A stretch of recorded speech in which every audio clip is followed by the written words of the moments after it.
వరుస క్రమంలో నిలబడతాం.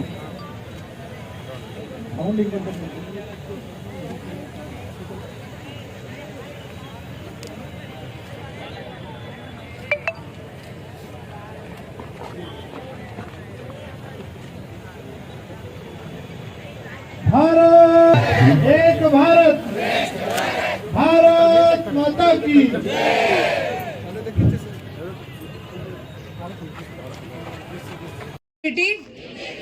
and security of the nation, and also strive hard to spread this message among my fellow countrymen.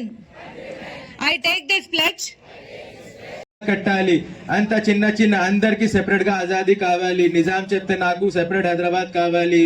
Kashmir మహారాజా చెప్తే నాకు separate గా కశ్మీర్ రాష్ట్రం కావాలి. తర్వాత రాజస్థాన్ లో, జూనాగఢ్ లో అలాంటి చాలా మంది స్వంతకి ఇండిపెండెంట్ కంట్రీస్, ఇండిపెండెంట్ రాష్ట్రం అప్పుడు అడిగారు. ఆ పరిస్థితిలో మన ఐరన్ మ్యాన్, లోహ పురుషుడు మన సర్దార్ వల్లభాయ్ పటేల్ గారు వాళ్ళు సంకల్పంతో పాటు, డెడికేషన్తో పాటు అందరితో పోరాటం చేసి మన 500-600 దాదాపు ప్రిన్స్లీ స్టేట్స్, తర్వాత బ్రిటిష్ రూల్డ్ ఏరియాస్ ఇవి అన్ని కలిపి మన భారతదేశంకి కన్స్ట్రక్షన్, మన భారతదేశంకి ఫార్మేషన్ చేశారు. సర్దార్ వల్లభాయ్ పటేల్ గారి జయంతి సందర్భంగా యూనిటీ మార్చ్లో పార్టిసిపేట్ చేసినటువంటి, ముఖ్య అతిథిగా విచ్చేసినటువంటి మన పార్లమెంట్ సభ్యులు గెడం నగేష్ గారు, ముదోల్ శాసనసభ్యులు పెద్దలు రామారావు పటేల్ గారు, జిల్లా అడిషనల్ కలెక్టర్ రెజాన్ అహ్మద్ గారు,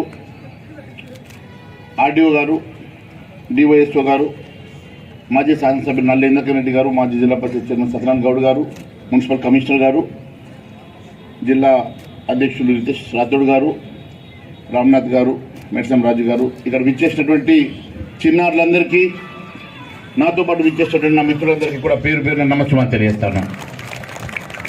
మిత్రులారా, చరిత్ర చాలా గొప్పది. ఈ చరిత్ర ఏ రకంగా కాలరాయబడిందో, చరిత్రను చరిత్రకారులు ఏ రకంగా దాచిపెట్టారో మనం కళ్ళారా చూస్తున్నాం. పాలనలో ఈ భారతదేశం ఉంటే వాటిని అన్నింటినీ కలిపి ఒక దేశంగా, ఒక భారతదేశంగా ఒకే జెండా కిందకి తీసుకొచ్చి ఈరోజు ఈ భారతదేశాన్ని నిర్మాణం చేసినటువంటి అనేక మంది గొప్ప నాయకుల్లో సర్దార్ వల్లభాయ్ పటేల్ గారు ప్రముఖంగా ఉంటారు. ఆ తరుణంలో మన రాష్ట్రం ఇంకా నిజాం సర్కార్ కబంధ హస్తాలోనే కాదు, అప్పుడు రజాకర్లు కొత్తగా ఏర్పడి ఈ రాష్ట్రంలో మరి ముస్లిం పాలన సాగాలని, రజాకర్ పాలన సాగాలని నిజాం సర్కార్ పాకిస్తాన్ కలపాలని ఆలోచన చేస్తున్న సందర్భంగా ఇక్కడ మన దేశంలో అప్పుడున్నటువంటి ఈ హైదరాబాద్ స్టేట్లో సాయుధ పోరాటం మొదలైంది.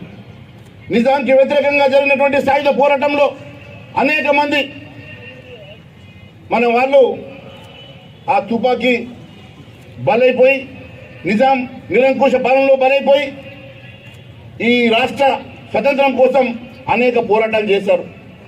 ఆ తరుణంలో మరి అత్యధికంగా ఇక్కడ హిందువులు జీవిస్తున్నటువంటి నిజాం రాష్ట్రంలో దాదాపు 90% మంది ఈ ప్రాంతంలో హిందువులు ఉన్నారు.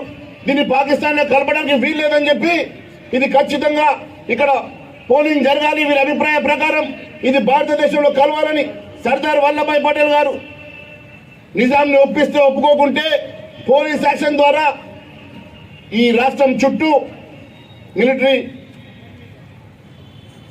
ఒక పథకం ప్రకారం ఈ రాష్ట్రాన్ని చుట్టుముడితే నిజాం సరెండర్ అయిపోయి ఈ దేశాన్ని, ఈ హైదరాబాద్ స్టేట్ ని భారతదేశంలో కలపడానికి ఒప్పుకున్నాడు. అప్పుడు ఈ నిజాం రాష్ట్రం మరి భారతదేశంలో విలీనమైపోయి 1948 సెప్టెంబర్ 17 రోజు మనకు స్వతంత్రం వచ్చింది. మనం భారతదేశంలో విలీనమైన తర్వాత ఈ రోజు మీరు స్వేచ్ఛ గాలి పీలుస్తున్నారంటే, ఈ జెండాను మోస్తున్నారంటే, ఈ భారతదేశంలో భాగస్వాములు అయినారంటే, ఈ భారత మాత ముద్దు బిడ్డలుగా మీరు ఉన్నారంటే ఇదంతా ఆ రోజు ఈ సర్దార్ వల్లభాయ్ పటేల్ గారు చేసినటువంటి కృషి వల్ల సాధ్యమైంది. లేని పక్షంలో ఇక్కడ ఇంకా ఆ నిజాం పాలనలో, ఆ నిరంకుశ పాలనలో మనమంతా నలిగిపోతుంటుంది. మరి అలాంటి గొప్ప నాయకుడిని మర్చిపోయే విధంగా చరిత్రలో ఎక్కడ కూడా చెప్పకుండా దాచిపెట్టి మనందరినీ కూడా దారిలో ఉంచినమాట వాస్తవం కాదని అడుగుతా ఉన్నాను. ఆ వల్లభాయ్ పటేల్ గారి గురించి తెలుసుకోవడమే కాదు, వారిని మన నరాల్లో గుండెల్లో దాచుకొని ఆయన చేసినటువంటి కృషి, ఆయన మనకు చేసినటువంటి మేలును ఖచ్చితంగా మర్చిపోకుండా మనం బతుకున్నంత కాలం గుర్తుపెట్టుకునే విధంగా ఈ సంబరాలను జరుపుకోవాలని కోరుకుంటూ అవకాశం ఇచ్చిన మీ అందరికీ కూడా ధన్యవాదాలు తెలియజేస్తూ భారత్ మాతాకి